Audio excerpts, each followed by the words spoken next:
Assalamualaikum warahmatullahi wabarakatuh. Selamat pagi anak-anakku kelas 10 IPS 2. Pada kesempatan kali ini kita akan belajar mengenai sejarah perkembangan sosiologi. Sebelumnya kita berdoa dulu agar pembelajaran kita ini berjalan dengan maksimal. Berdoa menurut kepercayaan masing-masing, dipersilahkan.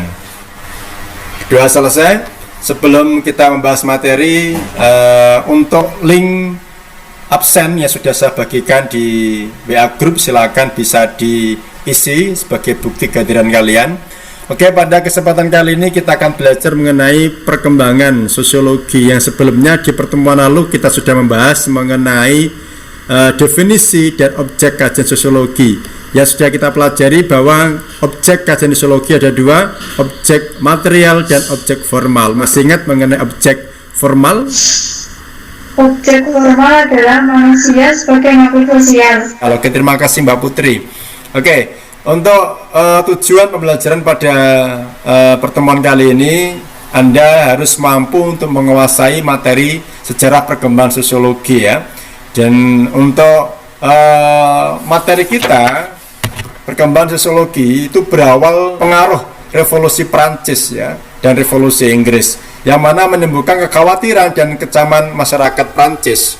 Akhirnya kondisi tersebut mendorong para ilmuwan berpikir mengenai dampak revolusi Prancis maupun revolusi Inggris yang dapat mengganggu stabilitas ekonomi dan politik. Oke, untuk selanjutnya biar nanti kita bisa memahami materinya, akan saya share PowerPoint di Google Meet kali ini. Silakan ditunggu dulu. Menurut Bridget Berger dan Peter L. Berger, pada abad ke-19 di Eropa Barat terdapat adanya ancaman terhadap tatanan kehidupan sosial. Menurut Elaine Decker, menghubungkan kelahiran sosiologi dengan serangkaian perubahan jangka panjang yang mengancam tatanan kehidupan sosial di Eropa Barat pada saat itu. Yang pertama yaitu terjadinya dua revolusi, adanya revolusi industri dan revolusi Prancis, revolusi industri di Inggris dan revolusi Prancis pada tahun 1789 sampai tahun 1799. Yang kedua, timbulnya kapitalisme pada abad ke-15. Kemudian perubahan di bidang sosial dan politik. Kemudian perubahan akibat gerakan reformasi yang dicetuskan Martin Luther, yaitu reformasi gereja. Kemudian meningkatnya individualisme, kemudian lahirnya ilmu pengetahuan modern, dan yang terakhir berkembangnya kepercayaan pada diri sendiri. Selanjutnya, Auguste Comte, seorang filsuf Prancis, melihat perubahan tidak saja bersifat positif, tetapi juga berdampak negatif.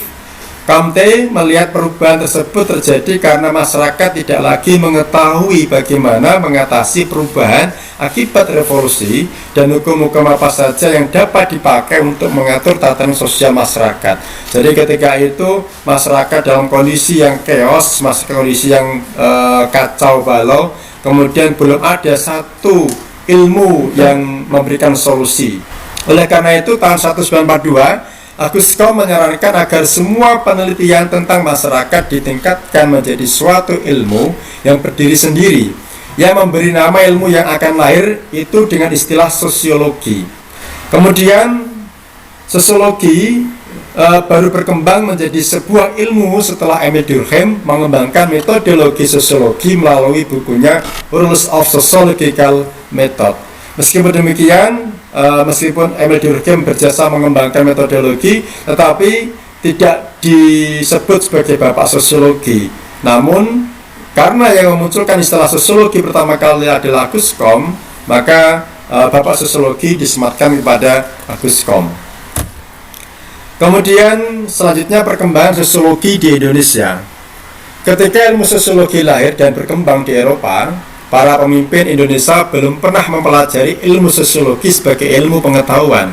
Akan tetapi, banyak di antara mereka telah memasukkan unsur-unsur sosiologi ke dalam ajaran mereka. Salah satunya adalah Ki Hajar Dewantara. Selanjutnya setelah Indonesia merdeka, seorang tokoh namanya Sunaryo Kolopaking, tahun 1948, untuk pertama kalinya beliau memberikan kuliah sosiologi pada Akademi Ilmu Politik di Yogyakarta, atau tepatnya di UGM kalau sekarang. Oke anak-anakku, barangkali anak-anak yang masih ingin bertanya dipersilahkan untuk Tak saya mau tanya. ya silakan. Jelaskan bagaimana yang dimaksud perubahan yang bersifat positif dan berdampak negatif yang dimukukan oleh Agus Kom. Di sini mengamati dari revolusi tadi, ada revolusi Perancis dan revolusi Inggris. Contohnya kalau bersifat positif begini, kondisi Perancis ketika itu dipimpin oleh seorang raja yang cukup absolut ya. Kemudian terjadilah perlawanan terhadap kerajaan ketika itu, dan akhirnya seorang raja ketika itu dilengsarkan, dan itulah awal dari munculnya paham demokrasi. Jadi perubahan dampak positifnya itu ya berupa akan munculnya sebuah pemerintahan baru yang didasari pada demokrasi. Jika dampak negatifnya ya masyarakat mengalami kekacauan karena hukum ketika itu tidak berlaku dan belum muncul hukum-hukum baru. Maksudnya seperti itu ya. Oke, saya kira untuk materi kali ini yang saya sampaikan semoga cukup jelas.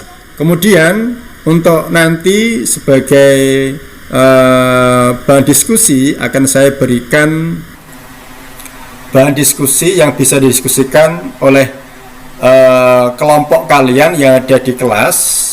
Ya, di kelas yang sudah kita bentuk ada 5 kelompok. Nanti setelah ini Anda bisa berdiskusi dengan kelompok Anda, dan nanti setelah diskusi selesai, hasil diskusinya silakan di-share di grup WA, dan nanti kita akan tanggapi bersama-sama. Kita akan tanggapi hasil dari diskusi kalian. Kemudian setelah itu nanti kita akan ketemu lagi di Google Meet ini untuk menyimpulkan dan menutup pembelajaran kita. Ini saya tampilkan dulu bahan diskusinya. Gambar di atas, yang pertama gambar revolusi Prancis, yang kedua revolusi Inggris ya, revolusi industri di Inggris. Diskusikan bersama kelompok Anda untuk menjelaskan masing-masing peran kedua revolusi tersebut dalam perkembangan ilmu sosiologi. Jadi nanti bahan diskusi ini yang sudah saya share juga di WA group. Oke, demikian saya kira cukup jelas tugasnya. Silakan dikerjakan dulu sesuai kelompoknya.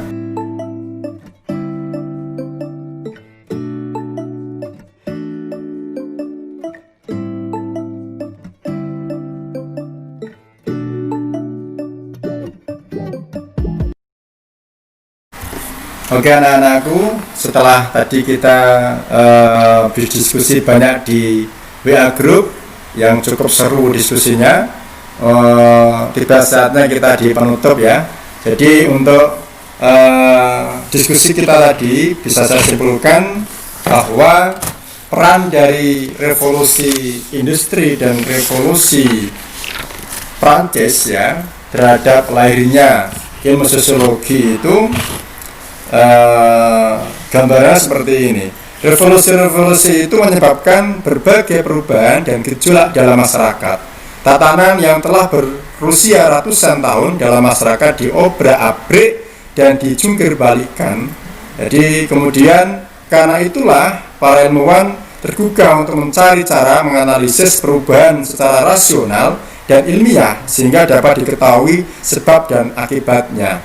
Tujuannya apa? Tujuannya agar bencana yang terjadi akibat perubahan dalam masyarakat bisa diantisipasi dan dihindari ya. Makanya seorang filsuf Agus Kom kemudian memunculkan sebuah ide baru untuk melahirkan ilmu baru untuk mengatur tatanan kehidupan sosial yang disebut dengan ilmu sosiologi ya. Saya kira cukup jelas dari diskusi kalian tadi dan kesimpulan kita kali ini. Semoga kalian tetap semangat untuk belajar dan kita berdoa semua agar pandemi ini cepat berlalu. Dan untuk pertemuan yang akan datang, sebelumnya saya sampaikan silakan dipelajari materi mengenai ciri-ciri dan sifat hakikat sosiologi. Oke, cukup sekian, saya akhiri dulu. Wassalamualaikum warahmatullahi wabarakatuh.